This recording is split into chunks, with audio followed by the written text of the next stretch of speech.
About this time, Judah left home and moved to Adullam, where he stayed with a man named Hirah. There he saw a Canaanite woman, the daughter of Shua, and he married her. When he slept with her, she became pregnant and gave birth to a son, and he named the boy Er. Then she became pregnant again and gave birth to another son, and she named him Onan. And when she gave birth to a third son, she named him Shelah. At the time of Shelah's birth, they were living at Kezib. In the course of time, Judah arranged for his firstborn son, to marry a young woman named Tamar. But was a wicked man in the Lord's sight, so the Lord took his life. Then Judah said to Er's brother Onan, "Go and marry Tamar, as our law requires of the brother of a man who has died. You must produce an heir for your brother." But Onan was not willing to have a child who would not be his own heir. So whenever he had intercourse with his brother's wife, he spilled the semen on the ground. This prevented her from having a child who would belong to his brother. But the Lord considered it evil for Onan to deny a child to his dead brother. So the Lord took Onan's life too. Then Judah said to Tamar, his daughter-in-law, "Go back to your parents' home and remain a widow until my son Shelah is old enough to marry you." But Judah didn't really intend to do this because he was afraid Shelah would also die, like his two brothers. So Tamar went back to live in her father's home. Some years later Judah's wife died. After the time of mourning was over, Judah and his friend Hirah the Adullamite went up to Timnah to supervise the shearing of his sheep. Someone told Tamar, "Look, your father-in-law is going up to Timnah to shear his sheep." Tamar was aware that Shelah had grown up, but no arrangements had been made for her to come and marry him. So she changed out of her widow's clothing and covered herself with a veil to disguise herself.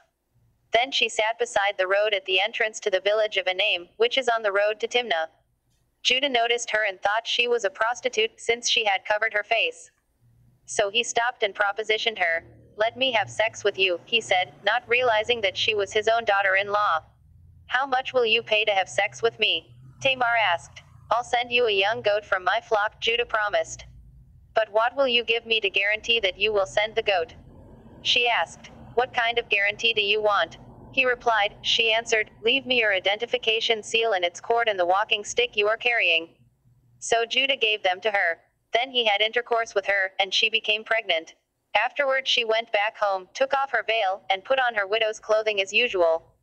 Later Judah asked his friend Hirah the Adullamite to take the young goat to the woman and to pick up the things he had given her as his guarantee. But Hirah couldn't find her. So he asked the men who lived there, "Where can I find the shrine prostitute who was sitting beside the road at the entrance to Onan?" "We've never had a shrine prostitute here," they replied.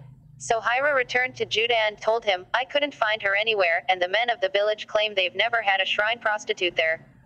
"Then let her keep the things I gave her," Judah said. "I sent the young goat as we agreed, but you couldn't find her. We'd be the laughingstock of the village if we went back again to look for her." About 3 months later, Judah was told, "Tamar, your daughter-in-law, has acted like a prostitute. And now, because of this, she's pregnant. Bring her out, and let her be burned," Judah demanded. But as they were taking her out to kill her, she sent this message to her father-in-law, "The man who owns these things made me pregnant. Look closely. Whose seal and cord and walking stick are these?"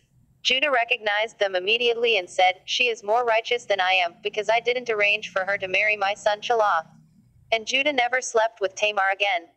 When the time came for Tamar to give birth, it was discovered that she was carrying twins. While she was in labor, one of the babies reached out his hand. The midwife grabbed it and tied a scarlet string around the child's wrist, announcing, "This one came out first." But then he pulled back his hand, and out came his brother. "What?" the midwife exclaimed. "How did you break out first?" So he was named Perez. Then the baby with the scarlet string on his wrist was born, and he was named Zerah.